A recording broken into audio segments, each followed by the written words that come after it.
अल्हम्दुलिल्लाहिल्लज़ी Kaffa वस्सलामु अला इबादिहिल्लज़ीना इस्तफ़ा व अला आलिहि व अस्हाबिहि अजमाइन अम्मा बाद अऊज़ु बिल्लाहि मिनश शैतानिर रजीम बिस्मिल्लाहिर रहमानिर रहीम इन्नद्दीना इंदल्लाहिल इस्लाम रब्बिश्रह लि सदरी व यस्सिर लि अम्री वहलुल उक़्दतम मिन लिसानी यफ़क़हू क़ौली।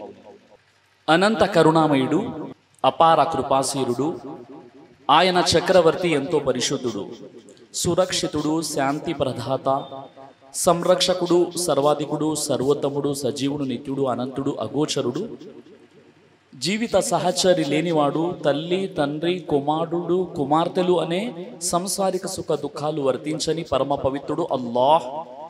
అల్లాహ్ సృష్టి వ్యూహాన్ని రచించేవాడు, దానిని అమలుపరిచేవాడు, ఆపై దాని ప్రకారం రూపకల్పన చేసేవాడు.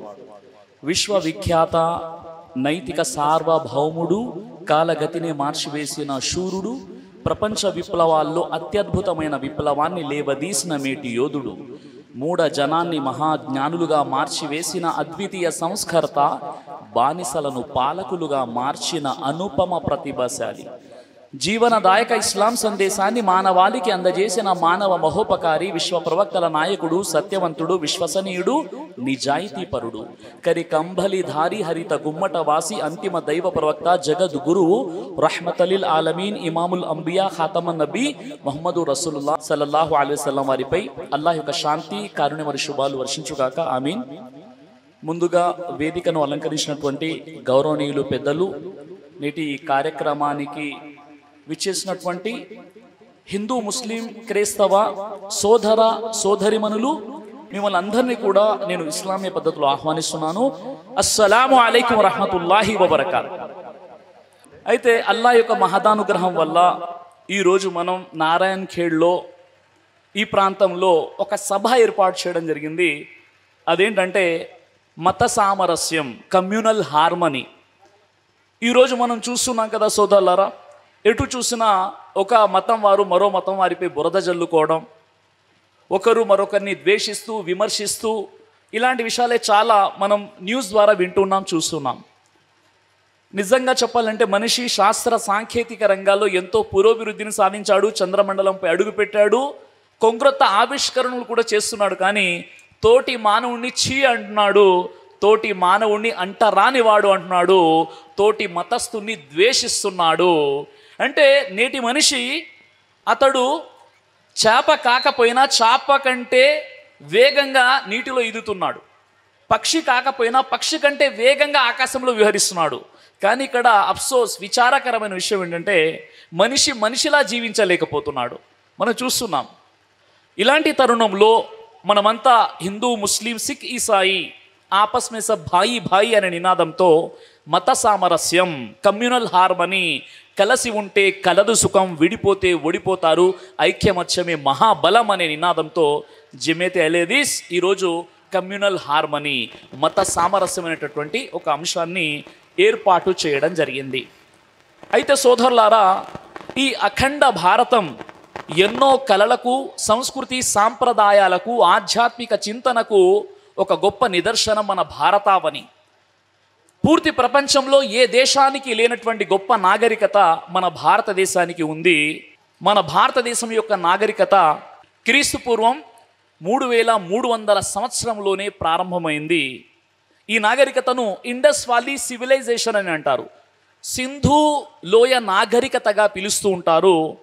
క్రీస్తు పూర్వం 1500 నుండి క్రీస్తు పూర్వం 600 మధ్యకాలాన్ని వేదిక్ పీరియడ్ అని చెప్పారు. అంటే ఆనాడు వేదాలను అనుసరించేవారు అనమాట.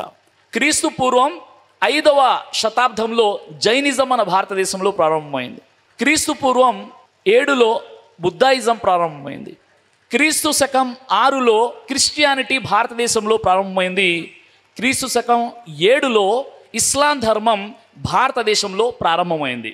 ఈ భారతదేశంలో ఇస్లాం ధర్మం ఎప్పుడైతే మనకు పరిచయం అయిందో, ఎప్పుడు పరిచయం అయింది, ఎలా పరిచయం అయింది తెలియాలంటే, ప్రవక్త ముహమ్మద్ సల్లల్లాహు అలైహి వసల్లం చిట్ట చివరి దైవ ప్రవక్త, మొట్టమొదటి దైవ ప్రవక్త హజరత్ ఆదం అలైహిస్సలాం నుండి చిట్ట చివరి ప్రవక్త ముహమ్మద్ సల్లల్లాహు అలైహి వసల్లం వారి వరకు 1,24,000 మంది రమారమి దైవ ప్రవక్తలు ప్రభవింపబడ్డారు. అందులో చిట్ట చివరి దైవ ప్రవక్త ముహమ్మద్ సల్లల్లాహు అలైహి వసల్లం. ముహమ్మద్ సల్లల్లాహు అలైహి వసల్లం క్రీస్తు శకం 570వ సంవత్సరంలో అరబు దేశంలో మక్కా పట్టణంలో బను హాషిం తెగలో ఖురైష్ అనేటటువంటి వంశంలో జన్మించారు. క్రీస్తు శకం 570లో గుర్తుపెట్టుకోండి. క్రీస్తు శకం 610లో ప్రవక్త ముహమ్మద్ సల్లల్లాహు అలైహి వసల్లం వారికి నబువత్ లభించింది, అంటే ప్రవక్త పదవి లభించింది. ఎప్పుడు? క్రీస్తు శకం 610లో.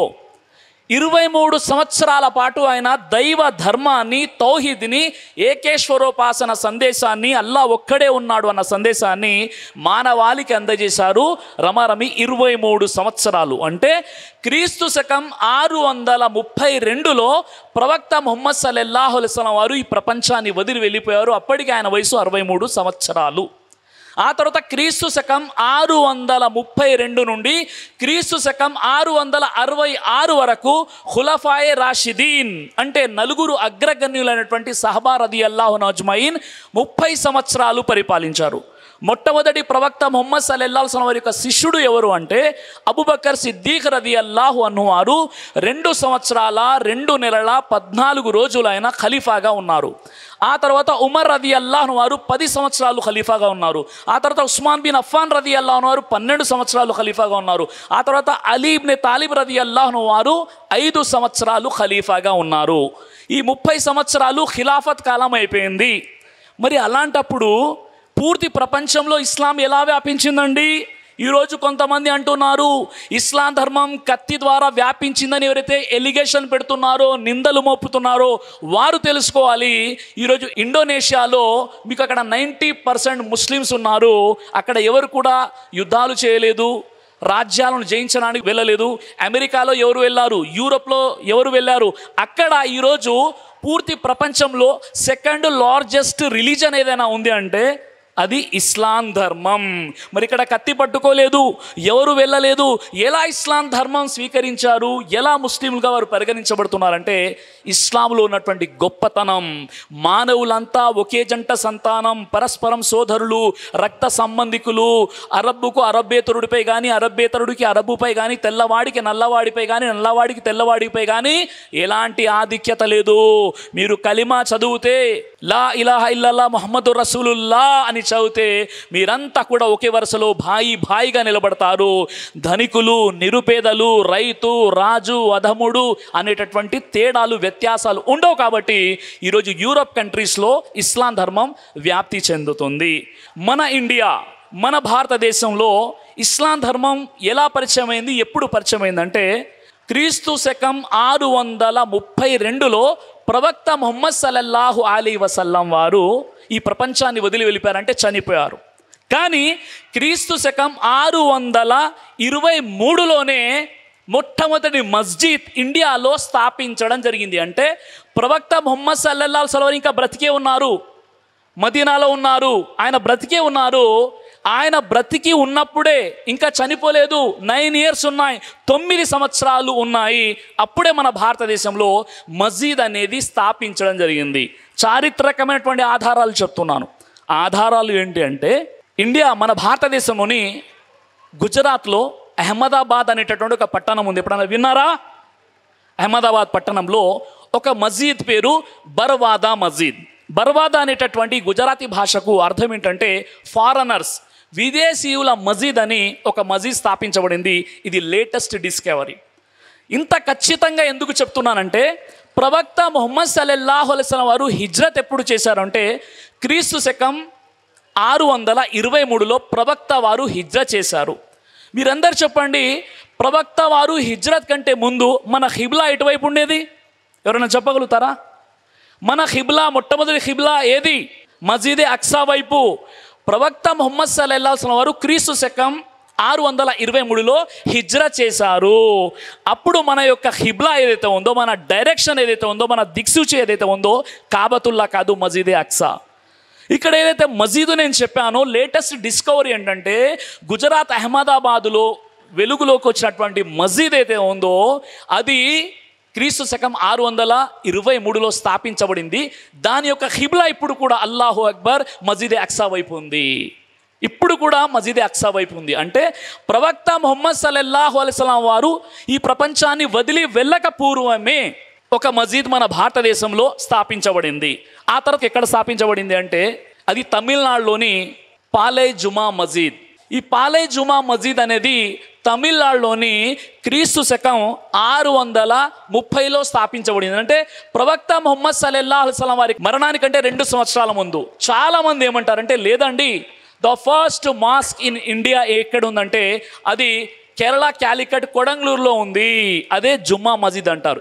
క్రీస్తు శకం 628లో కేరళలోని క్యాలికట్ సమీపంలో ఉన్నటువంటి కొడంగళూరులో క్రీస్తు శకం 628లో ఇది స్థాపించబడింది. పెరుమాన్ చెరుమాల్ భాస్కర్ రవివర్మ రాజు ఇస్లాం స్వీకరించారు అక్కడ. ఎలా చెప్పగలుగుతున్నాను ఏంటి అంటే ప్రవక్త వారి ఆగమనం కంటే ముందే అరబ్బుల వ్యాపారాలు భారతదేశ వ్యక్తులతో ముడిపడి ఉండేవి. వారు వారి యొక్క వాణిజ్య సామాగ్రితో వారు భారతదేశానికి వస్తూ పోతూ ఉండేవారు అనమాట. అలాంటి సంబంధాలు ఉండేవి. అయితే మనందరికీ తెలిసినటువంటి విషయం ఏంటంటే షక్కే ఖమర్ అనేటటువంటి ఒక సందర్భం జరిగింది. ఈ సందర్భానికి సంబంధించి డీటెయిల్స్గా విత్ గెజిట్లో ఉన్నటువంటి రికార్డ్స్ కూడా మీకు చెప్తాను. ఈ విషయం చెప్పే ముందు ఏదైతే నేను మసీదుల ప్రస్తావన చేశానో క్రీస్తు శకం 623లో మొట్టమొదటి మసీదు, క్రీస్తు శకం 628లో సెకండ్ మసీదు, క్రీస్తు శకం 630లో 3వ మసీద్ అనమాట. మొదటి మసీద్ బర్వాదా మసీద్, రెండో మసీద్ జుమా మసీద్. ఇది ఎక్కడ ఉంది? కొడంగళూరులో పెరుమాల్ పేరుతో ఉంది. 3వ మసీద్ ఏంటంటే పాలై జుమా మసీద్ తమిళనాడులో ఉంది. ఈ 3 మసీదులు ఉన్నాయి. ఆ తర్వాత ఇమాం తబరీ వారు ఏం చెప్పారంటే తారీఖే తబరీలో ఆయన చెప్పిన విషయం ఏంటంటే ఉమర్ రదియల్లాహు అన్హు వారి యొక్క కాలములో వారి యొక్క శిష్యులు బాంబేలోని థానా అనే ప్రదేశానికి వచ్చారని ఇమాం తబరీ వారు తారీఖే తబరీలో ఈ విషయాన్ని చెప్పారు ఆయన. ఆ తర్వాత చాలామంది ఏమంటుంటారంటే మొహమ్మద్ బిన్ ఖాసిం వారు భారతదేశంలో ఇస్లాం వ్యాపింపజేశారు. ఆయన ఇస్లాం వ్యాపింపజేశారు అన్న విషయం వాస్తవమే, కానీ ఆయన కంటే ముందే ఇస్లాం భారతదేశంలో వచ్చింది. మొహమ్మద్ బిన్ ఖాసిం ఎప్పుడు వచ్చారు? క్రీస్తు శకం 711లో వచ్చారు. మరికొంతమంది ఆశ్చర్యం ఏం చెప్తారంటే ఖాజా మొయినుద్దీన్ చిష్తీ వారు భారతదేశంలో ఇస్లాం వ్యాపింపజేశారని కొంతమంది అంటారు. మీరు ఆశ్చర్యపోతారు. మన భారతదేశంలో ఖాజా మొయినుద్దీన్ చిష్తీ వారు క్రీస్తు శకం 1173లో వచ్చారు. అంటే ఈ భారతదేశంలో మసీదులు స్థాపించబడిన 400 సంవత్సరాల తర్వాత ఖాజా మొయినుద్దీన్ చిష్తీ వారు మన భారతదేశానికి వచ్చారు. చాలా వరకు చాలామందికి హిస్టరీ అనేది తెలియదు అన్నమాట. ఎందుకు అంటే ఈ విషయాన్ని మీరు తఫ్సీర్ ఇబ్నే కసీర్ 1వ సంపుటం పేజీ నెంబర్ 237లో ఈ భారతదేశంలో మొట్టమొదటి మనిషి అయినటువంటి మొట్టమొదటి ప్రవక్త అయినటువంటి ఆదం అలైహిస్సలాం వారు అడుగుపెట్టారు. శ్రీలంకలో ఆయన ఆనవాళ్ళు ఉన్నాయని చెప్పేసి నేను చెప్పట్లేదు, తఫ్సీర్ ఇబ్నే కసీర్ 1వ సంపుటం పేజీ నెంబర్ 237లో చెప్పారనమాట. ముసన్నఫ్ అబ్దుల్ రజాక్ హదీస్ నెంబర్ 918లో ఉన్న విషయం ఏంటంటే ముస్లింలకు అత్యంత పవిత్రమైనటువంటిది మొదటిది మక్కా అయితే అందులో రాసి ఉన్న విషయం చెప్తున్నాను. ఏ విధంగానైతే అది పవిత్రమైనదో అలా కంపేర్ చేసి చెప్పలేదు, కానీ రెండో ప్రదేశం ఏదైనా ఉందంటే అది భారతదేశం. ఎందుకంటే ఆది మానవుడైనటువంటి ఆదం అలైహిస్సలాం వారు మొట్టమొదటిగా ఈ భారతదేశంలో అడుగు పెట్టారు అని ఒక చారిత్రాత్మకమైనటువంటి ఎవిడెన్స్ ఇస్తూ చెప్పడం జరిగింది. ఇది కూడా హదీస్ రిఫరెన్స్తో పాటు మీకు నేను చెప్పాను. అయితే సోదరులారా, ఏదైతే మీకు చెప్పానో పెరుమాల్ ఎవరు? ఈయన కేరళలో కొడంగళూరులో ఉన్నటువంటి ఒక రాజు అన్నమాట. ఈయన షక్కే ఖమర్ సంఘటనను తన కల్లారా చూశారు. అది ఏంటి అంటే మహాప్రవక్త ముహమ్మద్ సల్లల్లాహు అలైహి వసల్లం వారు మక్కాలో తౌహీద్ సందేశాన్ని, అల్లా ఒక్కడే అనేటటువంటి సందేశాన్ని అందజేసేటటువంటి క్రమంలో అబూ హుబైస్ అనే కొండ దగ్గర ఉన్నారు. రాత్రి సమయం ఇది, చీకటి పడిపోయింది. ఆ సమయంలో అబూ లహబ్ మరియు అబూ జహల్ వచ్చేసి ఏం చెప్పారంటే నువ్వు నిజంగా దైవ ప్రవక్తవే అయినట్లయితే అక్కడ కనిపించే పూర్ణ చంద్రుడు ఉన్నాడు కదా ఆకాశంలో, 2గా చీల్చాయా అని చెప్పారు. వెంటనే ప్రవక్త ముహమ్మద్ సల్లల్లాహు అలైహి వసల్లం వారు ఏం చేశారంటే అల్లాహ్తో దువా చేసుకున్నారు. తన చూపుడు వేలును చూపించేసి ఇలా సైగా చేయగానే అల్లాహు అక్బర్ 2 ముక్కలైపోయి కాసేపటి తర్వాత చంద్రుడు మళ్ళీ కలిసిపోయాడు. ఈ మహత్కార్యాన్ని చూసి కూడా వారు హిదాయత్లోకి రాలేదు. ఎవరు? అబూ జహల్ మరియు అబూ లహబ్. అయినప్పుడు కూడా ఇదేదో జాల విద్య, మంత్ర విద్య అని చెప్పి వెళ్ళిపోయారు. చుట్టుప్రక్కల ఉన్నటువంటి ప్రజలంతా కూడా వచ్చేసి ముహమ్మద్ సల్లల్లాహు అలైహి వసల్లం వారిని కొనియాడారు. ఓ ముహమ్మద్, మీరు గ్రేట్ అని చెప్పారు. అలా ఏం జరిగిందంటే మన కేరళలో, మన భారతదేశంలో ఇస్లాం ఎలా వచ్చిందో చెప్తున్నాను. ప్రవక్త వారి యొక్క షక్కే ఖమర్ ఆ యొక్క మహా అద్భుతం కారణంగానే మన భారతదేశంలో ఇస్లాం వచ్చింది. అది ఎలా అంటే ఈ పెరుమాల్ భాస్కర్ రవివర్మ అనేటటువంటి రాజు ఏం చేశాడంటే తన భార్యతో పాటు ఆయన మిద్దె మీద, ఆ బిల్డింగ్ మీద అలా చెక్కర్లు కొడుతున్నాడు అనమాట. సాయంత్రం చెక్కర్లు కొడుతూ కొడుతూ చంద్రుడు ఎవరికైనా కనిపిస్తారు కదా, ఆ చంద్రుడు కనిపించగానే ఆయన చూసినప్పుడు అవి రెండుగా విడిపోయి చీలిపోయి కాసేపు తర్వాత మళ్ళీ అది జత కట్టడం జరిగింది. ఈ అద్భుతాన్ని, ఈ మెరాకిల్ని చూసి చెరుమాన్ పెరుమాల్ ఏం చేశారంటే అయోమయంలో పడిపోయాడు. జ్యోతిష్యులు పిలిచారు, వాళ్ళని పిలిచారు, వీళ్ళను పిలిచారు, అందరిని పిలిచి అక్కడ కూర్చున్నారు. ఏం జరిగిందంటే ఎవరు కూడా చెప్పడానికి వారికి అర్థం కావట్లేదు. అప్పుడు వెంటనే ఆయన ఏం చేశారంటే తన జ్యోతిష్యులు పిలిపించేసి అక్కడ ఉన్నటువంటి ఏదైతే కేరళలోని కొడంగల్లో ఉన్నటువంటి గవర్నమెంట్ గెజిట్ రికార్డులో తేదీ, ఆ యొక్క సంవత్సరము, ఆ ఘడియ, ఈ 3 విషయాల్ని రికార్డ్ చేయించారు. ఆ తర్వాత మలబార్ మాన్యువల్లో కూడా, అఫీషియల్ గెజిట్లో కూడా ఈ విషయం ఇప్పుడు కూడా మీకు కనిపిస్తుంది. ఆ తర్వాత ఆయన అయోమయంలో పడిపోయారు. ఏం జరిగిందని చెప్పేసి వింత. నేను నా కళ్ళతో చూశాను ఏం జరిగిందని. తర్వాత అరబ్ వర్తకులు ఎప్పుడైతే భారతదేశంలో తమ వస్తు వాణిజ్య సామాగ్రితో వచ్చారో అప్పుడు ఒక వ్యక్తిని అడగడం జరిగింది. అంటే ఒక సహాబీ అనుకోండి, ఒక వ్యక్తి, అరబు జాతుల్లో ఉన్నటువంటి వ్యక్తిని అడగడం జరిగింది. అయ్యా, నేను ఇలా చూశాను నా కల్లారా, ఏంటి మీరు చెప్పగలుగుతారంటే, అయ్యో మా ప్రవక్త ముహమ్మద్ సల్లల్లాహు అలైహి వసల్లం ఆయన మక్కాలో దైవ ప్రవక్తగా, చివరి ప్రవక్తగా వచ్చారు.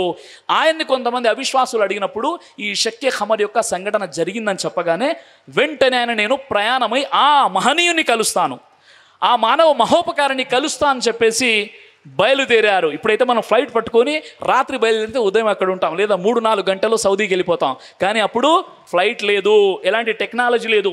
అప్పుడేం జరిగిందంటే ఆయన పడవలో సుదీర్ఘంగా ప్రయాణం చేసి వెళ్ళిపోయారు. చివరికి జిద్దా వెళ్ళారు, మక్కా పట్టణం వెళ్ళారు. ముహమ్మద్ ప్రవక్త సల్లల్లాహు అలైహి వసల్లం ఎవరని తెలుసుకున్నారు. షహదా కలిమా చదివారు, అష్హదు అల్లా ఇలాహా ఇల్లల్లాహ్ వ అష్హదు అన్న ముహమ్మదన్ అబ్దుహు రసూలు అని ప్రవక్త ముహమ్మద్ సల్లల్లాహు అలైహి వసల్లం వారి చేతుల మీదుగా కలిమా చదివారు. ఎవరు? చెరుమాన్ పెరుమాల్ భాస్కర్ రవివర్మ.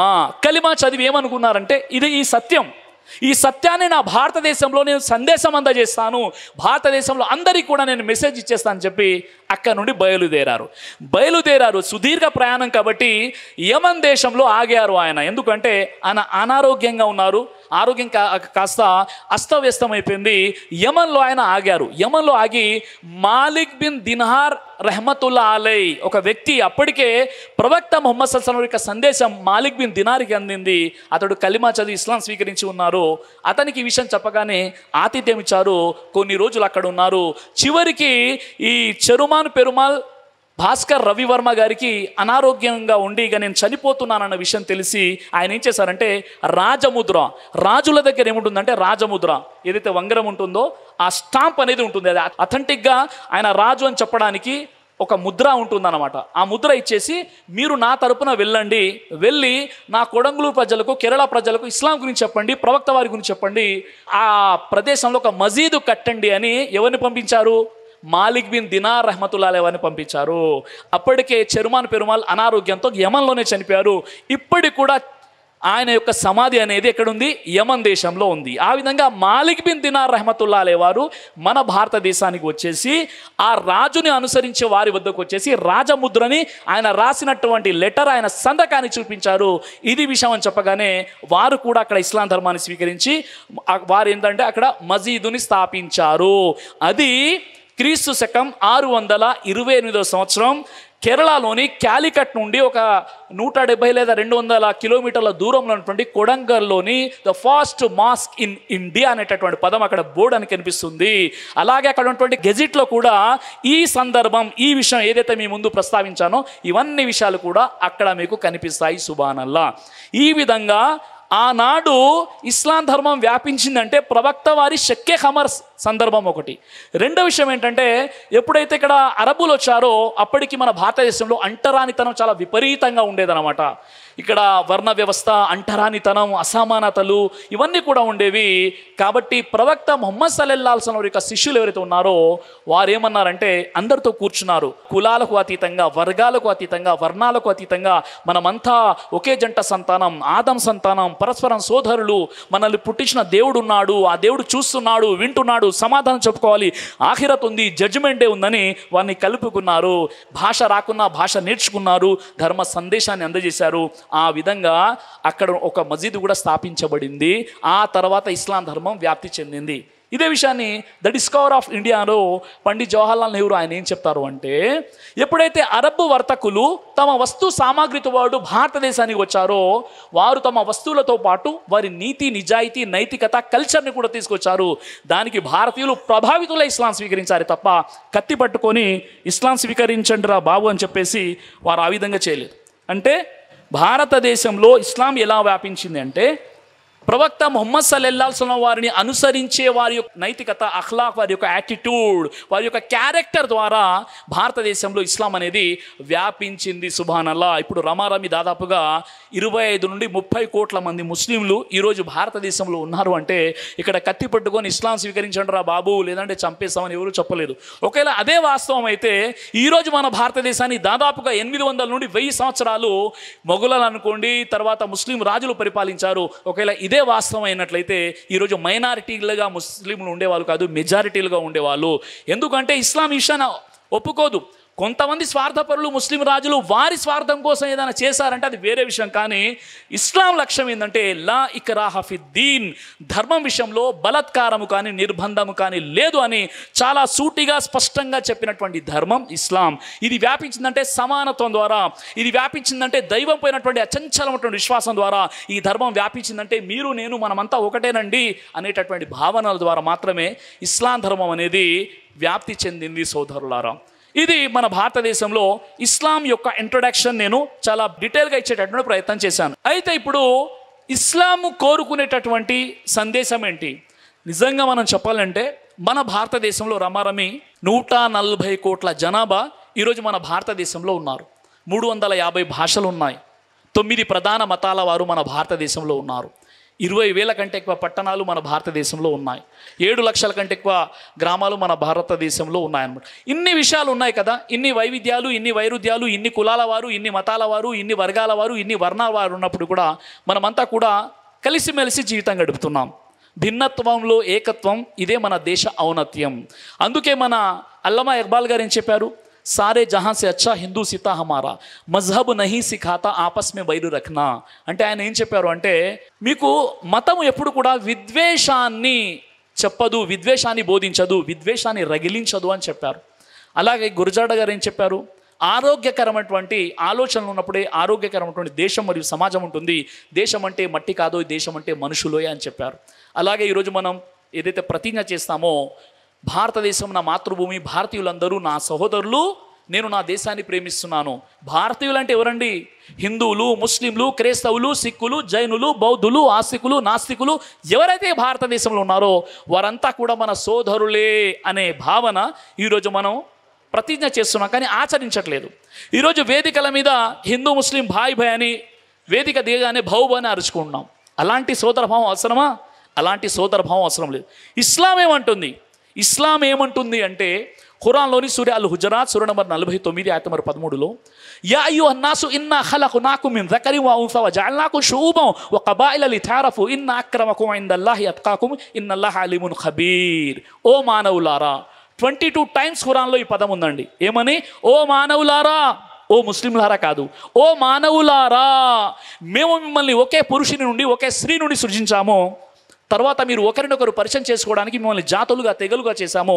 వాస్తవంగా మీలో అందరికంటే ఎక్కువగా భయపడేవాడే అల్లా దృష్టిలో గౌరవపాత్రుడు.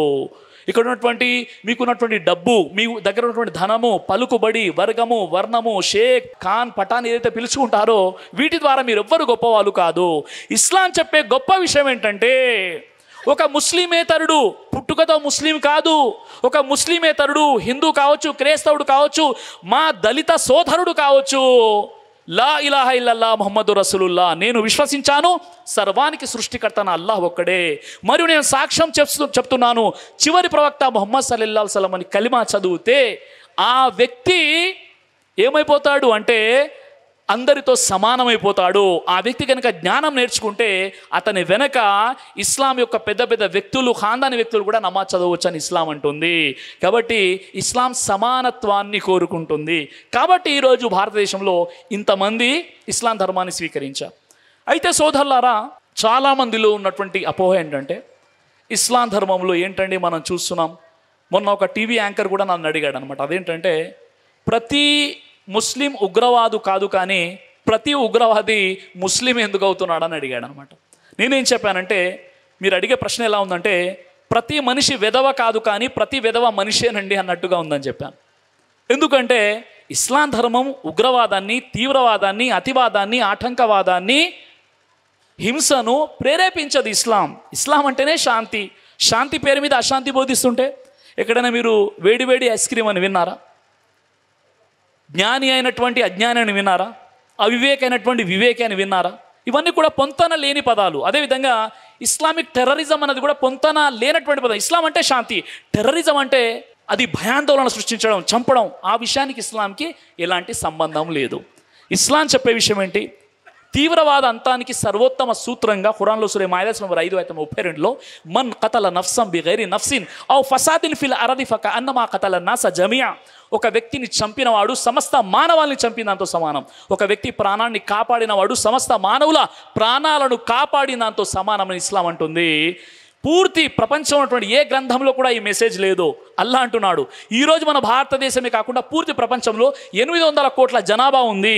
అందులో ఒకటి చనిపోతే పెద్ద తేడా ఎవరు భావించారు. కానీ ఇస్లాం అంటుంది, ఒక్క వ్యక్తిని అకారణంగా చంపితే ఈ 800 కోట్ల జనాభాను చంపిన దాంతో సమానము.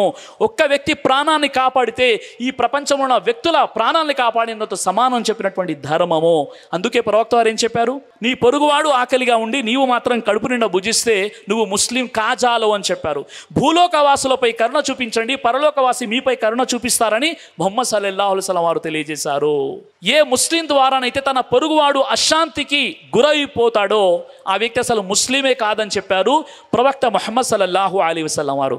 ఈ ధర్మం ఉగ్రవాదాన్ని, తీవ్రవాదాన్ని బోధిస్తుందంటే మీడియా పుణ్యం అంటూ కొంతమంది కొన్ని వ్యవస్థలు ముస్లింలపై బురద జల్లే ప్రయత్నం, ఖురాన్ మరియు ఇస్లాంపై బురద జల్లే ప్రయత్నం చేస్తున్నాయి తప్ప ఇస్లాంలో ఇలాంటి బోధనలు ఎక్కడ కూడా మీకు కనిపించవు. ఈ విషయాన్ని ఖచ్చితంగా తెలుసుకోవాలి అంటే ఇబ్నే అబ్బాస్ రదియల్లాహు అన్హు వారి ఉల్లేఖనం ప్రకారంగా తిర్మిజీ మరియు అబూ దావుద్లో ఉన్నటువంటి హదీస్ ఏంటంటే, ప్రవక్త ముహమ్మద్ సల్లల్లాహు అలైహి వసల్లం వారు ఏం తెలియజేశారంటే, రేపు జడ్జిమెంట్ డే రోజు, తీర్పు దినం రోజు హతుడు తన హంతకుడిని ఏ విధంగా పట్టుకొని వస్తాడు అంటే, హతుడు తన హంతకుడి యొక్క జుట్టు పట్టుకొని హతుడి శరీరం నుండి రక్తం కారుతూ ఉండగా జడ్జిమెంట్ డే రోజు, ఓ అల్లా, ప్రపంచంలో ఉన్నప్పుడు ఇతడు నన్ను ఎందుకు మర్డర్ చేశాడు అడగండి అని అలాంటి ఒక అవకాశం ఇవ్వడం జరుగుతుంది. కాబట్టి హత్య అనేది చాలా పాపం అండి ఇస్లాం. అలాగే ప్రవక్త వారు చెప్పారు, ఎవరినైతే అకారణంగా అన్యాయంగా చంపుతారో అలాంటి చంపినటువంటి హంతకుడు నరకంలోని అట్టడుగు భాగంలో కాలుతూ ఉంటాడు. దైవం మరియు దైవదూతలు అతనిపై లానత్ పంపిస్తూ ఉంటారు అని చెప్పారు. అలాగే రేపు జడ్జిమెంట్ డే రోజు మానవులకు సంబంధించిన హక్కుల్లో అందరికంటే మొదటి హక్కు రక్త పరిహారం గురించి అని చెప్పారు ప్రవక్త ముహమ్మద్ సల్లల్లాహు అలైహి వసల్లం వారు. అంతెందుకండి, ఇస్లాంలో మానవుల ప్రాణాలకు ఉన్నటువంటి విలువ గురించి మనం తెలుసుకోవాలి అంటే మీకు ఒక విషయం చెప్తాను. ప్రవక్త వారి కాలంలో గామిద్ అనేటటువంటి ఒక తెగ ఉండేది. గామిద్ తెగకు చెందినటువంటి ఒక స్త్రీ వ్యభిచారం చేస్తూ పట్టుబడుతుంది. ప్రవక్త ముహమ్మద్ సల్లల్లాహు అలైహి వసల్లం వారి వద్దకు తీసుకొస్తారు. ఆనాడు తౌరాత్ ప్రకారంగా, ఇతర గ్రంథాల ప్రకారంగా, అదేవిధంగా ఎప్పుడైతే ఇస్లామియా షరియత్ అనేది మదీనాలో అక్కడ నాఫీస్ అంటే ఇంప్లిమెంటేషన్ జరుగుతుందో శిలా శిక్ష అనేది ఉండేది. రజం అంటారు. అంటే వివాహం జరిగిన తర్వాత ఎవరైతే వ్యభిచారం చేస్తారో రాళ్లతో కొట్టి చంపేసేటటువంటి శిక్షని రజం అంటారు, శిలా శిక్ష. ఆ స్త్రీ ప్రవక్త వారి వద్దకు వచ్చేసి, ఓ ప్రవక్త, నేను వ్యభిచారం చేశాను, నేను ఇప్పుడు ప్రెగ్నెంట్ కూడా, నేను కడుపుతో కూడా ఉన్నాను, కాబట్టి నాకు శిక్ష వేసేయండి, నేను తప్పు చేశాను అని అంటుంది. ప్రవక్త వారు ముఖం అడ్డు తిప్పుకుంటారు. మళ్ళీ అడుగుతుంది. అప్పుడు ప్రవక్త వారు ఏమంటారంటే, ఇప్పుడు నువ్వు ప్రెగ్నెంట్గా ఉన్నావు కదా, నువ్వు శిశువుని కన్న తర్వాత, బాబు లేదా పాపని కన్న తర్వాత నా దగ్గర రా అంటారు. ఆమె ఎంత చిత్తశుద్ధి ఉన్నటువంటి స్త్రీ చూడండి, వెళ్ళిపోతుంది. వెళ్ళిపోయి మళ్ళీ ఆ కొడుకు పుట్టిన తర్వాత కొడుకుని తీసుకొని వస్తుంది. అప్పుడు ఈ విషయాన్ని గుర్తు చేస్తుంది. అప్పుడు ప్రవక్త వారు అంటారు, సరే నీ కొడుకు పాలు మరిచిన తర్వాత రా అంటే మళ్ళీ వెళ్ళి 2 సంవత్సరాల తర్వాత మళ్ళీ వస్తుంది ఆ స్త్రీ. అప్పుడు ప్రవక్త వారు అంటారు, నీ యొక్క కొడుకు ఈ పాలు మర్చిపోయాడు కదా, రొట్టె తినే స్థితి వచ్చిన తర్వాత మళ్ళీ రా అంటారు. ఆ స్త్రీ మళ్ళీ వస్తుంది. ఈ వృత్తాంతం ఎందుకు చెప్తున్నానంటే, ఇస్లాం ఒక వ్యక్తికి, ఒక ప్రాణానికి ఎంత విలువ ఇచ్చిందంటే, ఇంకా ఆ బేబీ కడుపులో నుండి బయటికే రాలేదు, ఇంకా పుట్టలేదు. ఆ పుట్టనటువంటి ఆ బేబీ కోసం, ప్రాణాల కోసం ఆలోచించే ధర్మము ఎవరిని పడితే వాడిని చంపండి అని ఇస్లాం అంటుందా? కాబట్టి ఇస్లాం ధర్మంలో ఎవరిపైన చంపండి అని మారణ హోమము ఇవన్నీ కూడా కల్పించినటువంటి విషయాలు సోదరులారా. కొంతమంది ఉన్నారు స్వార్థపరులు, ఇస్లాంతో సంబంధం లేదు, ఖురాన్తో సంబంధం లేదు, నబీ సున్నతులతో సంబంధం లేదు, నబీ జీవిత విధానంతో వారికి సంబంధం లేదు. అలాంటి వ్యక్తుల్ని కొంతమంది చూపించేసి మొత్తం మీరు ఇలాంటి వాళ్ళంటే అంతకంటే మూర్ఖత్వం మరి ఏదీ లేదనమాట.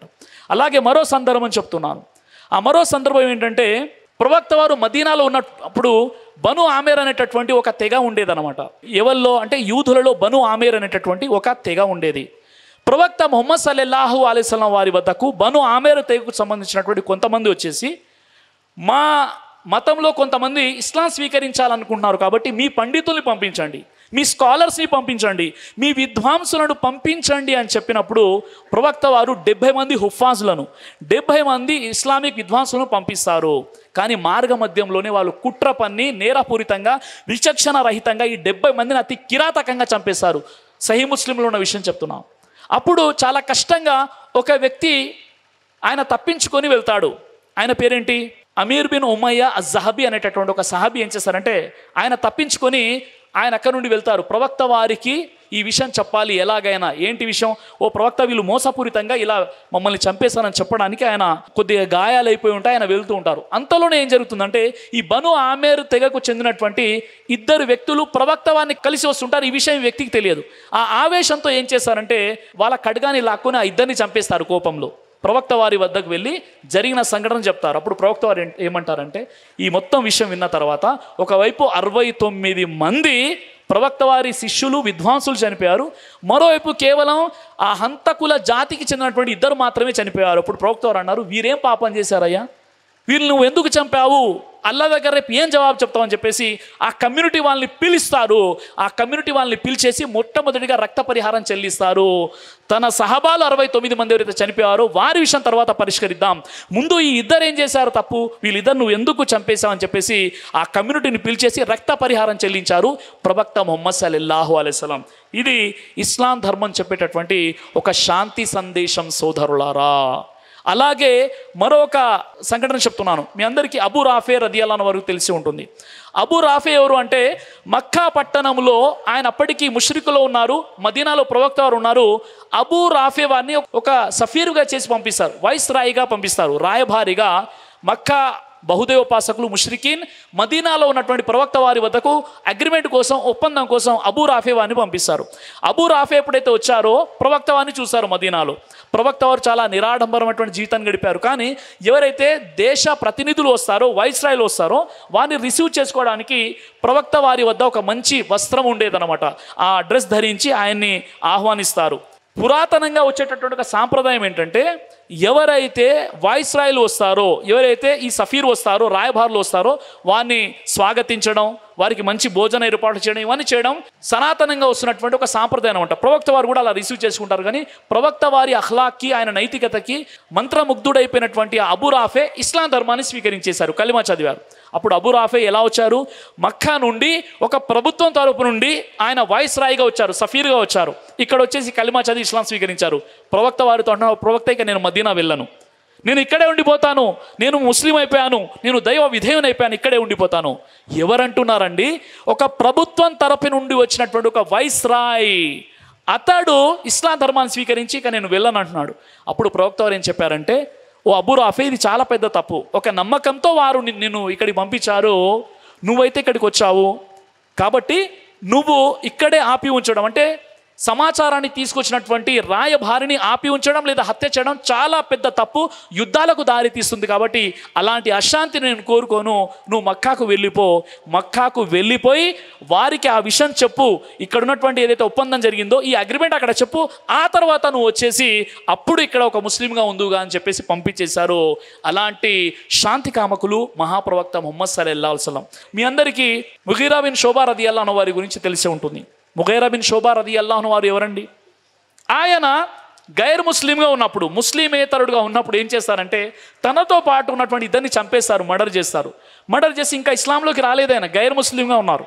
తనతో పాటు ఉన్న ఇద్దరిని చంపేసి ప్రవక్త ముహమ్మద్ సల్లల్లాహు అలైహి వసల్లం వారి వద్దకు వచ్చేసి, ఓ ప్రవక్త, నాతో పాటు ఉన్న ఇద్దరు నేను చంపేశాను, వారి ధనాన్ని కూడా తీసుకొచ్చేసాను, మీరు తీసుకోండి, నేను ఇస్లాంలోకి వచ్చేస్తానంటే ప్రవక్తలు అన్నారు, ఈ పాపిష్టి సొమ్ము మాకు వద్దు, చిత్తశుద్ధిగా ఇస్లాం ధర్మాన్ని స్వీకరించు, ఇలాంటి సొమ్ము మాకు అంగీకరించబడదని చెప్పేసి ప్రవక్త ముహమ్మద్ సల్లల్లాహు అలైహి వసల్లం వారు, ఓ ముగైరా బిన్ షోబా, నువ్వు ఇస్లాంలోకి రావడం గొప్ప విషయమే, కానీ అన్యాయంగా ఇతరుల్ని చంపి వారి సంపాదన ఏదైతే తీసుకొచ్చావో అది ఇస్లాంలో హరాం అని ప్రవక్త ముహమ్మద్ సల్లల్లాహు అలైహి వసల్లం వారు తెలియజేశారు.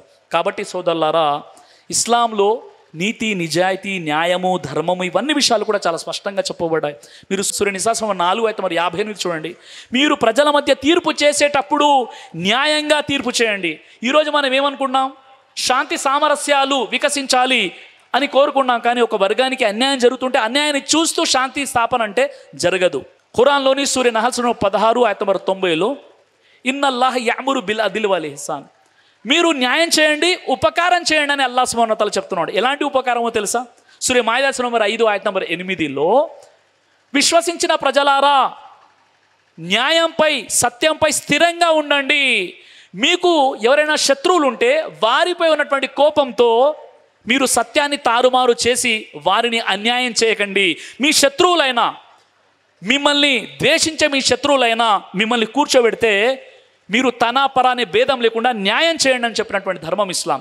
కాబట్టి సోదరులారా, ఇస్లాం ధర్మంలో తన పర అనేటటువంటి భేదం లేదు. కాబట్టి ఈరోజు అమెరికా మరియు యూరప్లో అల్హమ్దులిల్లా చాలామంది ఖురాన్ చదివి ఇస్లాం ధర్మాన్ని స్వీకరిస్తున్నారు.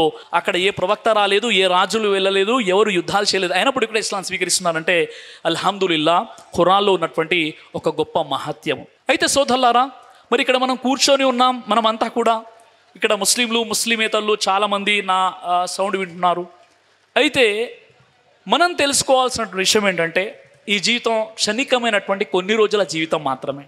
ఒక విషయాన్ని అయితే క్లారిటీగా మనం తెలుసుకున్నాం, మానవులంతా ఒకే జంట సంతానం, పరస్పరం సోదరులు. అయితే ఆ ఒక్కడైనటువంటి సృష్టికర్త అయినటువంటి దైవాన్ని కూడా మనం తెలుసుకోవాలి సోదరులారా. నిజంగా ఈరోజు దేవుడు అనగానే ఏ దేవుడు అండి?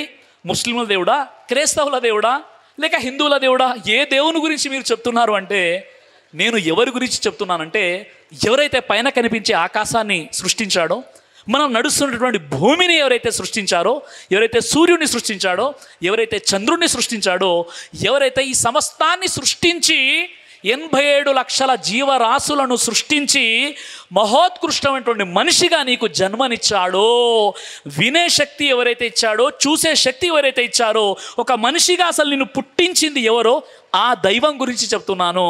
ఆ దైవాన్నే అరబీలో అల్లాహ్ అని అంటారు. నిజంగా ఈరోజు మనం దేవుడు అనగానే కన్ఫ్యూజన్ అయిపోతున్నాం. దేవుడు, దేవి, దేవత, దేవుళ్ళు, gods, goddess, god father, god mother. కానీ అల్లాహకు స్త్రీలింగం, పురుషలింగం ఉండదండి. అల్లా అంటే ప్రపంచంలో ఏ ముస్లింను అడిగినా మీ దైవం ఎవరంటే అల్లాహ్ అని అంటారు. ఇది అల్లా పేరులో ఉన్నటువంటి గొప్పతనం సోదరులారా. ఆ అల్లా అంటే మనం ఏమనుకున్నామంటే ముస్లింల దేవుడు అనుకున్నాం. కాదు, పొరపాటు. అల్లా ఎవరు? అల్లాహుల్లదీ ఖలకకుం, ఆ అల్లాహే మిమ్మల్ని పుట్టించాడు. సుమ్మ రజకకుం, మీకు ఉపాధినిచ్చేది ఆ దైవమే. సుమ్మ యుహ్యీకుం, మీకు మరణాన్నిచ్చేది కూడా ఆయనే. సుమ్మ యుమీతుకుం, మీరు చనిపోయిన తర్వాత మళ్ళీ మిమ్మల్ని లేపి నిలబెట్టేది కూడా ఆ దైవమే. హల్ మిన్ షురకాయికుం మ యఫ్అలు మిన్ జాలికుం మిన్ షై సుబ్హానహు వ తఆలా మ యసిఫూన్. ఎవరినైతే మీరు దైవాలు అని అంటున్నారో వారిలో ఎవరైనా ఈ పనులు చేసేవారు ఉన్నారా?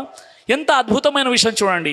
ఖురాన్ అంటుంది, యా అయ్యుహన్నాసు ఉబుదూ రబ్బకుముల్లదీ ఖలకకుం వల్లదీన మిన్ కబ్లికుం లఅల్లకుం తత్తఖూన్. ఓ మానవులారా, మిమ్మల్ని, మీ తాత ముత్తాతలను, మీ పూర్వీకులను ఎవరైతే సృష్టించాడో ఆ దైవాన్ని మీరు దేవుడు అని చెప్పండి. ఆ దైవమే ఆయన అరబీ భాషలో అల్లాహ్ అని అంటారు.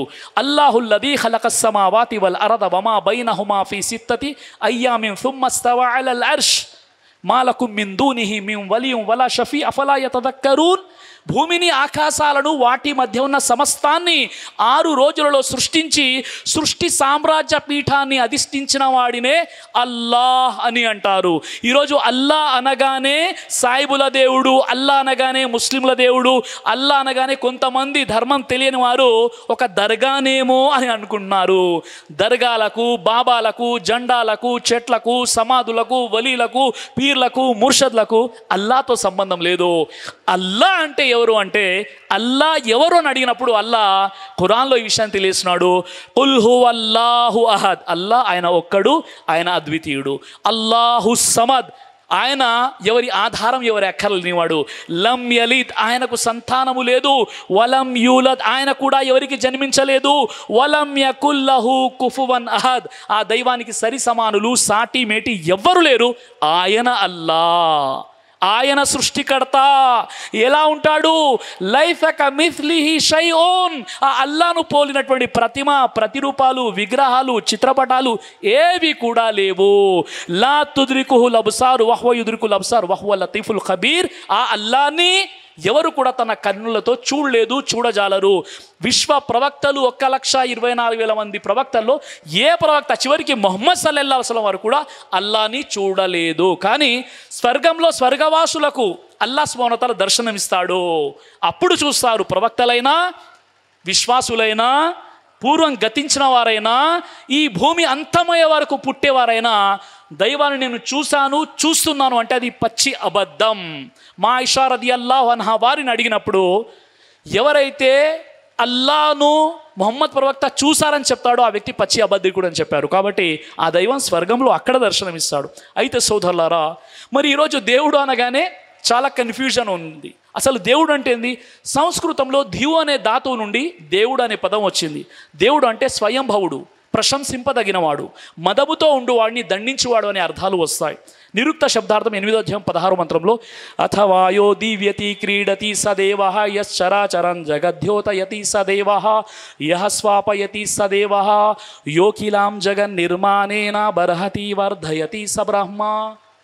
ఈ సమస్త జగత్తును, సకల చరాచర సృష్టిని తన సొంత శక్తిచే పుట్టించి పరిపాలించేవాడినే దేవుడు అని అంటారు. ఈ సృష్టి నాశనం అయిపోయిన తర్వాత మళ్ళీ సృష్టించేవాడినే దేవుడు అని చెప్తారు. అలాగే ఈ అండపిండ బ్రహ్మాండాన్ని సృష్టించిన వాడిని దేవుడు అని అంటారు. ఈరోజు దేవుడు అనగానే కస్టమర్ దేవుళ్ళు, ఓనర్స్ దేవుళ్ళు, ఆ తర్వాత సినిమా వాళ్ళు దేవుళ్ళు, ఇలా చాలామందిని దేవుళ్ళుగా చేసేసారు. అందుకే ముస్లింలు అల్లా అని అంటారు. ఆ అల్లాని అల్లా పేరుతోనే పిలుస్తారు. ఎందుకంటే ఆ అల్లా పేరులో ఉన్నటువంటి మహత్యం. సోదరులారా, ఆ సృష్టికర్త అల్లా అంటే కొంతమంది తెలియని కారణంగా బాబాలేమో, దర్గాలేమో అని అనుకుంటున్నారు.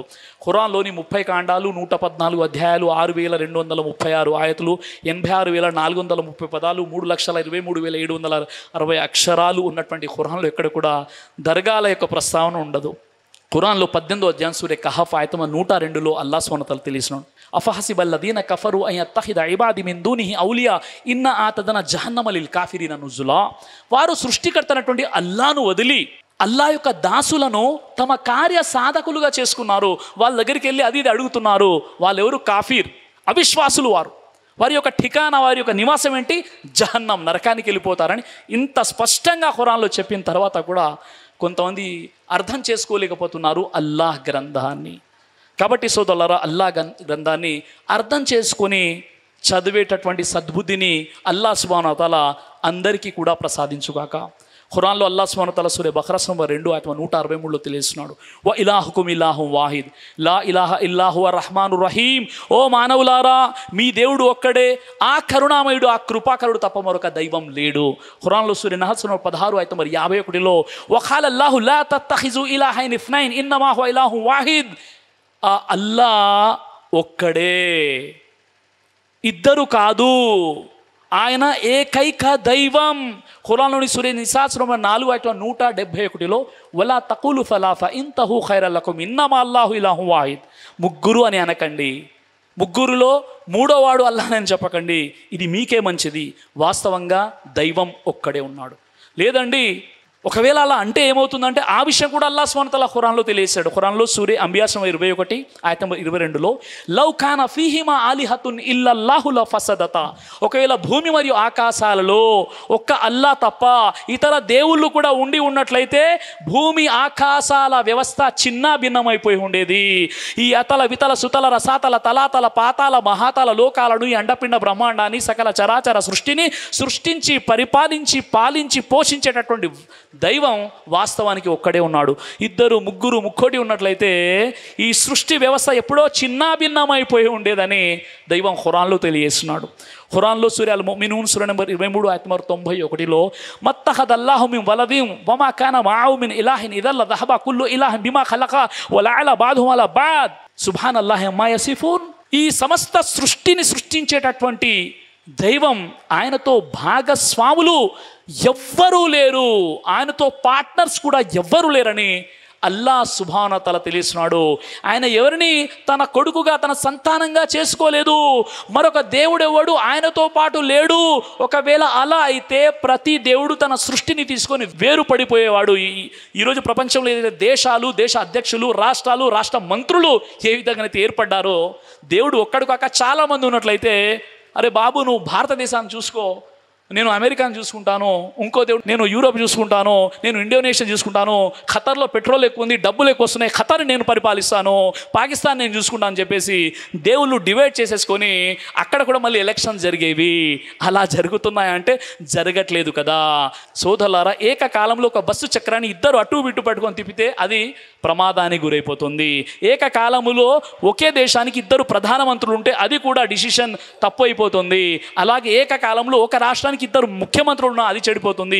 ఏకకాలంలో ఒక గ్రామానికి ఇద్దరు సర్పంచ్లు ఉంటే అది కూడా అస్తవ్యస్తమైపోతుంది. మరి అలాంటప్పుడు ఈ సకల చరాచర సృష్టిని సృష్టించేటువంటి దేవుడు ఒక్కడు కాక ఇద్దరు ముగ్గురు ముక్కోటి చాలామంది ఉన్నట్లయితే ఎప్పుడో ఈ సృష్టి అంతమైపోయేదని కూడా అల్లాహ్ సుబ్హానహు వ తఆలా నేను ఇప్పుడు చదివినటువంటి ఈ ఆయతులో తెలియజేస్తున్నాడు. కాబట్టి సోదరులారా, సత్యాన్ని గ్రహించండి. నేను మీకు ఇస్తున్నటువంటి సందేశం ఏంటంటే, మీరు ఫలానా వ్యక్తిని నమ్మండి లేదా ఫలానా జాతికి సంబంధించిన దేవుని నమ్మండి అని చెప్పట్లేదు. నేను చెప్పే విషయం ఏంటంటే, ఏ ఆయతైతే సూరా బఖరా 2 ఆయత 21 చదివానో, యా అయ్యుహన్నాసు ఉబుదు రబ్బకుముల్లదీ ఖలకకుం వల్లదీన మిన్ కబ్లికుం లఅల్లకుం తత్తకూన్. ఎవరైతే మిమ్మల్ని మీ పూర్వీకులను పుట్టించాడో ఆ దైవమే మీ దైవం. ఆ దైవాన్నే అరబీలో అల్లాహ్ అని అంటారు. ఆ సృష్టికర్తనటువంటి అల్లాహ్ను మనం తెలుసుకొని ఆరాధించాల్సిన అవసరం ఉంది సోదరులారా. ఈరోజు మనం ఇక్కడ కూర్చొని ఉన్నాం, రేపు మనం కూర్చుంటామా లేదా తెలియదు. ఈరోజు మనం చూస్తున్నాం, రాత్రి కనిపించిన వారు ఉదయం కనిపించట్లేదు, ఉదయం ఉన్నవారు మళ్ళీ ఆ తర్వాత కలుద్దామంటే కనిపించట్లేదు. కాబట్టి ఈ జీవితం అనేది నీటి బుడగ లాంటిది, క్షణికమైనటువంటిది, క్షణభంగురమైనటువంటిది. కళ్ళు తెరిస్తే ఉయ్యాలా, కళ్ళు మూస్తే నేను మొయ్యాలా. చిన్న జీవితం, చాలా చిన్న జీవితం. ఈ జీవితంలో మనిషి ఎలా జీవితం గడుపుతున్నాడంటే, ఉదయం నిద్ర లేవగానే నాకేదో కావాలి, నేనేదో అయిపోవాలి, పొరుగువాడి సమాధి కట్టానా నేను మాత్రం పునాది కట్టుకోవాలి, పక్కవాడికి ₹1,00,000 నష్టం జరిగినా నాకు మాత్రం ₹100 లాభం జరిగితే చాలు అనే విషపూరితమైనటువంటి ఆలోచన ఈరోజు మన సమాజంలో కనిపిస్తుంది. కాబట్టి సోదరులారా, మన జీవితం అశాశ్వతమైనటువంటిది. అల్లాహ్ సుబ్హానహు వ తఆలా ఖురాన్లో తెలియజేస్తున్నాడు, కుల్లు నఫ్సిన్ జాయికతుల్ మౌత్ వ ఇన్నమా తువఫౌన ఉజూరకుం యౌమల్ ఖియామతి ఫమన్ జుహ్జిహా అనిన్ నారి వ ఉద్ఖిలల్ జన్నత ఫఖద్ ఫాజ్ వమల్ హయాత దునియా ఇల్లా మతాఉల్ గురూర్. పుట్టిన ప్రతి జీవి, పుట్టిన ప్రతి ప్రాణి మరణం యొక్క రుచి చవి చూడవలసిందే. మీ రియల్ సక్సెస్ ఏంటో తెలుసా? నరకాగ్ని నుండి కాపాడబడి స్వర్గంలో ప్రవేశపెట్టబడమే మీ రియల్ సక్సెస్. ఈ జీవితంలో మీకు గ్యారంటీ లేదు. మీరు MBBS పట్టాభద్రులు అయిపోయారు, ప్రయాణంలోనే మీ ప్రాణం పోయింది. అందమైనటువంటి ఇల్లు కట్టుకున్నారు, గృహప్రవేశం రోజే గుట్టుకు అని చనిపోయారు, గుండెపోటు వచ్చేసింది. ఈ జీవితం అశాశ్వతమైంది, క్షణికమైంది, క్షణభంగురమైనటువంటిది. మన జీవితం మన చేతిలో లేదు, మనల్ని పుట్టించినటువంటి అల్లాహ్ చేతిలో ఉంది. కాబట్టి సోదరులారా, ఈ చిన్న జీవితంలో ఆలోచిద్దాం. 87 లక్షల జీవరాశుల్లో ఉత్కృష్టమైనటువంటి జీవరాశిగా మనిషిగా అల్లాహ్ సుబ్హానహు వ తఆలా మనల్ని పుట్టించాడు. మనం ఏం చేస్తున్నాం? ఎప్పుడైనా ఆలోచించామా? ఒక మార్కెట్కి వెళ్ళినప్పుడు ఒక అర కేజీ వంకాయలు, కేజీ టమాటాలు కావాలనుకున్నప్పుడు ఆ క్వాలిటీ చూస్తాం, రేట్ అడుగుతాం, పుచ్చులు ఉన్నాయా, లేతగా ఉన్నాయా, ఎలా ఉన్నాయా, చివరికి ఒక అద్రక్ లైసన్, అల్లం వెల్లుల్లి తీసుకునేటప్పుడు కూడా బార్గెనింగ్ చేస్తున్నామా లేదా? బట్టలు కొనే విషయంలో బార్గెనింగ్ చేస్తున్నాం, ప్రతి విషయంలో బుద్ధిని పెడుతున్నాం. మనల్ని పుట్టించిన దేవుని విషయంలో బుద్ధి పెట్టట్లేదు. సోదరులారా, ఈ జీవితం అంతమైపోతుంది. ఈ రోడ్లు ఇలానే ఉంటాయి, ఇంకా డెవలప్ అవ్వచ్చు, ఈ భూమి ఇలానే ఉంటుంది, నువ్వు ఉండవు, తీసుకెళ్ళి సమాధి చేస్తారు. అప్పుడు పరిస్థితి ఏంటి? ప్రవక్త ముహమ్మద్ సల్లల్లాహు అలైహి వసల్లం వారు తెలియజేశారు, ప్రతి వ్యక్తికి 3 స్నేహితులు ఉంటారు. మొదటి స్నేహితుడు తన ప్రాణం పోగానే తన్ని వదిలేస్తాడు. ఎవరు అంటే మీ ధనము, మీ డబ్బులు, మీ ఐశ్వర్యం. ప్రాణం పోగానే జోబులో ఉన్న పర్సులో ఏటీఎంతో నాకు సంబంధం లేదు, నా మొబైల్తో నాకు సంబంధం లేదు, ఐఫోన్ 15 Pro Max వచ్చిందంటే ఇప్పుడు 16 వచ్చిందని మా ఆవిడ చెప్పాడు, 2 లక్షల రూపాయల ఫోను నాది కాదు, నా ప్రాపర్టీస్ నాది కాదు, నా అందమైనటువంటి కారు నాది కాదు, నా ఇల్లు నాది కాదు, నా భార్య నాది కాదు, నా పిల్లలు నాది కాదు, ఏది అయ్యా ప్రాణం పోగానే ఏది కూడా నాది కాదు. అలాంటి జీవితం. ప్రాణం పోగానే నీ ఆస్తితో నీకు సంబంధం ఉండదు. రెండో విషయం ప్రవక్త వారు చెప్పారు. ఏం చెప్పారు అంటే 3 విషయాలలో ప్రాణం పోగానే ఒక విషయం నిన్ను వదిలేస్తుంది. రెండో విషయం ఏంటంటే సమాధి వరకు వచ్చి వెళ్ళిపోతుంది. మూడో విషయం ఏంటంటే నువ్వు చనిపోయినా నీతో పాటే ఉంటుంది. ప్రాణం పోగానే వదిలేసే మొదటి స్నేహితుడు అంటే నీ డబ్బు, నీ సంపాదన. సమాధి వరకు వచ్చే వెళ్ళిపోయేవారంటే నీ బంధువులు, మీ యొక్క మిత్రులు. ఇక నీ ప్రాణం పోయిన తర్వాత కూడా నీతో పాటు ఉండేవాళ్ళు ఎవరంటే నీ కర్మలు, సత్కర్మలు. అందులో మంచి కర్మ దైవాన్ని నమ్మడం, దైవంపై విశ్వాసం కలిగి ఉండడం. ఈ విషయాన్ని పూర్తిగా మనం మర్చిపోయాం. సోదరులారా, ఒక్కసారి ఆలోచించండి. ఒక అందమైనటువంటి ఇల్లు కట్టుకున్నాం, చాలా డబ్బులు ఉన్నాయి, చాలా ఏసీ ఉంది, చల్లటి ఏసీ ఉంది, కర్టన్స్ ఉన్నాయి, హ్యాపీగా ఉంది, వరండా ఉంది, చాలా అద్భుతంగా ఇల్లు కట్టుకున్నాం. ప్రాణం పోయింది. ఏం చేస్తారు? ఆ బెడ్రూమ్లో మనల్ని పడుకోబెట్టరు, తీసుకెళ్ళి వరండాలో పడుకోబెడతారు. ఒకవేళ మీ వేళ్లకు బంగారం ఉంగరం ఉన్నట్లయితే ఆ ఉంగరాన్ని కూడా తీసేసుకుంటారు. చివరికి ఈ రోజు అయితే ఏం చేస్తున్నారంటే పిల్లలు ఎంత దుర్మార్గులు తయారైపోయారంటే తండ్రి చనిపోతే ఒక వ్యక్తి ఆ యొక్క సంతకాలు పెట్టేసుకున్నాడంట. బాండ్ పేపర్ తీసుకొచ్చి. దుర్మార్గుడు చూడండి, ఎంత దుర్మార్గుడు. ఆ బాండ్ పేపర్ మీద ఆ థమ్ పెట్టేసుకొని నా తండ్రి నాకు ఇంత ఆస్తి ఇచ్చేసాడని ఇలాంటి వ్యక్తులు కూడా తయారైపోయి ఉన్నారు. వాళ్ళ కోసం డబ్బులు సంపాదిస్తున్నాం, వాళ్ళ కోసం ఆలోచిస్తున్నాం, కానీ మన జీవితం కోసం మనం ఆలోచించట్లేదు సోదరులారా. చివరికి ఏమైపోతుంది? తీసుకెళ్ళి సమాధి చేస్తారు. మీ అందరికీ తెలిసిన విషయమే, అలెగ్జాండర్ ది గ్రేట్, ప్రపంచాలు జయించినటువంటి అలెగ్జాండర్ క్రీస్తుపూర్వం 356 సంవత్సరంలోని గ్రీకు దేశంలో మాసోడోనియా రాజ్యాన్ని పరిపాలించినటువంటి అలెగ్జాండర్ ది గ్రేట్ రాజ్యాలను జయిస్తూ చివరికి తన దేశానికి తిరుగు ప్రయాణం అయ్యాడు. మార్గ మధ్యంలో అనారోగ్యానికి, అస్వస్థతకు గురైపోయాడు. తెలిసిపోయింది నా ప్రాణం పోనుంది, ఇక నేను చావుకు దగ్గరైపోయాను. అలెగ్జాండర్ తన కమాండర్ని పిలిచాడు. నేను ఇక చనిపోతాను అనిపిస్తుంది, నాకు 3 కోరికలు ఉన్నాయి, నేను చనిపోతే ఈ 3 కోరికలు నెరవేర్చాలి. అదేంటంటే మొట్టమొదటి, నేను నా ప్రాణం పోయిన తర్వాత నా శవపేటికను ఎవరు మోయాలంటే నాకు వైద్యం చేసినటువంటి గొప్ప గొప్ప డాక్టర్స్ మాత్రమే నా జనాజా మోయాలి. మొదటి కండిషన్. రెండో కండిషన్, నా శవపేటిక తీసుకెళ్ళేటప్పుడు నేను సంపాదించిన మణి మాణిక్యాలు, వజ్ర వైఢూర్యాలు ఇవన్నీ కూడా నా శవంపై మీరు చల్లాలి అని చెప్పాడు. రెండో కోరిక. మూడో కోరిక ఏంటంటే నన్ను సమాధి చేసే ఏదైతే శవపేటికలో తీసుకెళ్తున్నారో మీరు నా చేతులను, ఖాళీ చేతుల్ని బయటికి చూపించండి. ఈ 3 కోరికలు ఎవరికి అర్థం కాలేదు. పబ్లిక్లో చాలా గందరగోళం ఏర్పడిపోయింది. మళ్ళీ ఆ యొక్క సైనిక కమాండర్ వచ్చేసి మీరైతే ఈ విషయాలు చెప్పారు, మేము ఆచరిస్తామండి, దీని అంతరార్థం ఏంటంటే చెప్పారు. మొదటి కోరికకు అంతరార్థం ఏంటంటే నా ప్రాణం పోయిన తర్వాత నన్ను, నా శవపేటికను నాకు వైద్యం చేసిన గొప్ప గొప్ప డాక్టర్స్ మోయాలి. అంటే నా ప్రాణం పోయేటప్పుడు గొప్ప గొప్ప డాక్టర్లు ప్రయత్నం చేసినప్పుడు కూడా వాళ్ళు ప్రాణాలని తిరిగి తీసుకురాలేరు. దాని అంతరార్థం ఒకటి. అది మనం చూస్తున్నాం. కరోనా టైంలో కోట్లు వేసేసిన ప్రాణం అయితే రాలేదు, కోట్లు పోయాయి, తెలిసిన విషయం. రెండో క్వశ్చన్ యొక్క అంతరార్థం ఏంటంటే సోదరులారా, నా శవపేటికను తీసుకెళ్లేటప్పుడు నేను సంపాదించినటువంటి మణిమాణిక్యాలు పైనుండి చల్లండి అంటే నేను ఎంతో సంపాదించాను, ఏమి కూడా తీసుకెళ్ళట్లేదు. రెండో కోరిక యొక్క అంతరార్థం అయిపోయిందా? ఇక మూడో విషయం ఏంటంటే నా శవపేటిక నుండి నా ఖాళీ చేతులు బయటికి పెట్టండి అంటే నేను తల్లి గర్భములో నుండి వచ్చినప్పుడు ఖాళీ చేతులతో వచ్చాను, ఇప్పుడు వెళ్ళేటప్పుడు కూడా ఖాళీ చేతులతోనే వెళ్ళిపోతున్నాను. ఇది అలెగ్జాండర్ ది గ్రేట్ పరిస్థితి. అయితే మీరు నేను ఎంత సంపాదిస్తున్నాము, ఎంత ఖర్చు పెడుతున్నాము, ఈ డబ్బుల కోసం ఎన్ని అన్యాయాలు, అక్రమాలు, దౌర్జన్యాలు చేస్తున్నాము, చివరికి మనం సమాధిలో మనల్ని బొందబెట్టినప్పుడు, సమాధి చేసినప్పుడు మన సమాధితో పాటు ఏం పెడతారండి? ఒక్కసారి ఆలోచించండి. ఒక అదర్ స్టేట్ హర్యానాలో జరిగినటువంటి ఒక సంఘటన. పూర్వం ఏం జరిగిందంటే తన తల్లిపోయినటువంటి ప్రేమతో తల్లి చనిపోతే అతడు ఏం చేశాడంటే తన హారాన్ని, తన కంఠహారాన్ని, దాదాపుగా 20 తులాలన్నటువంటి గొలుసుని కూడా ఆ సమాధిలోసి కప్పేశాడు, సమాధి చేశాడు. రెండో రోజు ఏమైందంటే దొంగలు వచ్చి సమాధిని తీసి ఆ డెడ్ బాడీని పైన వేసి ఆ గొలుసు తీసుకొని వెళ్ళిపోయారు. ఇది మానవుల యొక్క పరిస్థితి. కాబట్టి సోదరులారా, ఈరోజు దేవుడు మనకు ఒక అవకాశం ఇచ్చాడు. అల్లాహ్ సుబ్హానహు వ తఆలా మనకు ఒక అవకాశం ఇచ్చాడు. మనం గుర్తించాలి, మనల్ని పుట్టించినటువంటి మన దైవం ఎవరో మనం తెలుసుకోవాలి. ప్రాణం పోయిన తర్వాత మనం ఏం చేయలేమో మనకు ఒక అవకాశం కూడా ఇవ్వబడదు సోదరులారా. కాబట్టి ఎవరైతే ఇక్కడ నా ప్రసంగాన్ని దాదాపుగా 1 గంట 5 నిమిషాల నుండి మీరు వింటున్నారో ఒకసారి ఆలోచించండి. నేను మీ శ్రేయోభిలాషి బ్రదర్ సిరాజ్.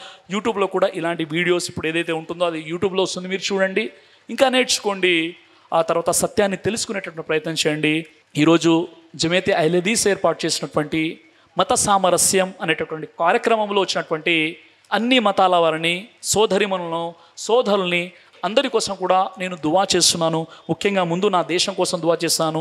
ఓ అల్లా, నా ఈ దేశాన్ని మతోన్మాదము నుండి, మారణ హోమం నుండి, మానవత్వం మరిచిన మృగాల నుండి, నరరూప రాక్షసుల నుండి నా ఈ దేశాన్ని కాపాడు. ఓ అల్లా, ఎంతమంది అయితే ఇక్కడ ముస్లిమేతలు ఉన్నారో వారికి హిదాయత్ అంటే సల్మాన్ గారిని ప్రసాదించి, నిన్ను గుర్తించి నిన్ను మాత్రమే ఆరాధించేటటువంటి సద్బుద్ధిని కూడా వారికి ప్రసాదించు. మా హృదయాల్లో ఉన్నటువంటి కుళ్ళు, కపట, ద్వేషాల్ని తొలగించి మేమంతా కూడా నిన్ను యథార్థంగా తెలుసుకునేటటువంటి సద్బుద్ధిని ప్రసాదించు. వాఖిరు దావానా అనిల్ హమ్దులిల్లాహి రబ్బిల్ ఆలమీన్. అస్సలాము అలైకుం వరహ్మతుల్లాహి వబరకాతుహు. దైవ ప్రవక్త ముహమ్మద్ సల్లల్లాహు అలైహి వసల్లం వారు తెలియజేశారు, కడుపుకు సంబంధించినటువంటి అన్ని రకాల వ్యాధులకు అద్భుతమైనటువంటి ఔషధం తల్బీనా. ఇది దైవ ప్రవక్త వారి సున్నత్, మంచి ఆహారం, ఇమ్యూనిటీ బూస్టర్, ఇందులో షిఫా ఉంది. ఇది మంచి ఔషధంగా కూడా పనిచేస్తుంది. కాబట్టి పిల్లలు అయినా పెద్దలు అయినా ఎవరైనా దీనిని ఉపయోగించవచ్చు. అలాగే ఖురాన్లో దైవం తెలియజేశాడు, తేనెలో మీకు స్వస్థత ఉంది అని. కాబట్టి స్వచ్ఛమైనటువంటి ఫారెస్ట్ హనీ కోసం మీరు సంప్రదించండి. అలాగే పురుషుల కోసం ప్రత్యేకంగా తయారు చేయబడినటువంటి షాహీ హల్వా, ఇది లైంగిక సమస్యలను దూరం చేసి శృంగార సామర్థ్యాన్ని పెంచుతుంది. మీ దాంపత్య జీవితంలో మంచి అనుభూతినిస్తుంది. ఇందులో ఎలాంటి సైడ్ ఎఫెక్ట్స్ లేవు. ఇది కంప్లీట్గా హెర్బల్ ప్రొడక్ట్స్తో తయారు చేయబడినటువంటిది. కాబట్టి స్క్రీన్పై కనిపిస్తున్నటువంటి ఈ నెంబర్స్కి కాల్ చేసి మీరు ఇప్పుడే ఈ ప్రొడక్ట్స్ని ఆర్డర్ చేసుకోవచ్చు. కొరియర్ ఫెసిలిటీ కూడా ఉంది. ఆలస్యం ఎందుకు, వెంటనే ఆర్డర్ చేయండి. ఉమ్రా ఆఫర్కి సంబంధించి 1000 కస్టమర్స్ అవ్వగానే, అంటే ఇంకా 225 ఆర్డర్స్ రాగానే ఈ 1000 మందికి డ్రా తీసి ముందు ఒకరిని ఉమ్రాకి పంపించడం జరుగుతుంది. కాబట్టి ఈ 225 మంది తల్బీనా కస్టమర్స్కి ఇది ఒక గొప్ప అవకాశం. వెంటనే ఈ నెంబర్కి ఫోన్ చేసి తల్బీనా ఆర్డర్ చేసుకోండి.